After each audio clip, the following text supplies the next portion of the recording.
আজ একটা নতুন কিছু বানাবো, দেখি মটরশুঁটির খোসাগুলো দিয়ে কি বানাতে পারি। চলুন। কুকারে সিটি মেরে সিদ্ধ করে নিয়েছি, তারপরে দুটো কাঁচা লঙ্কা দিয়ে পেস্ট বানিয়ে নিয়েছি। পেস্টটাকে একটু ছেঁকে নিয়েছি।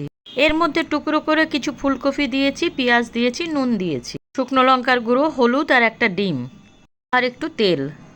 সবগুলো খুব ভালো করে ফেটিয়ে একটা প্লাস্টিকের মধ্যে ভরে নিয়েছি। আমার কাছে চাউমিনের একটা প্লাস্টিক ছিল, ভালো করে ধুয়ে নিয়েছি। আপনারা মাদার ডেইরি প্যাকেটও করতে পারেন। এবার গরম জলের মধ্যে 10 মিনিটের জন্য এটাকে ঢেকে ভাপে রেখে দিয়েছি।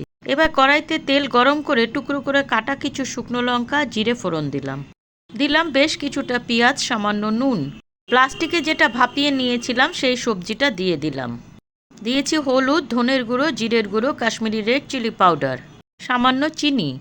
এবার নাড়াচাড়া করে পুরো জলটাকে টানিয়ে নিতে হবে। নামানোর আগে দেব চিংস চাউমিন মশলা। এই মশলাটার জন্য তরকারিটা বেশি টেস্ট হবে। এটা রুটি, পরোটা, লুচি, স্যান্ডউইচ সব রকমভাবে খাওয়া যায়।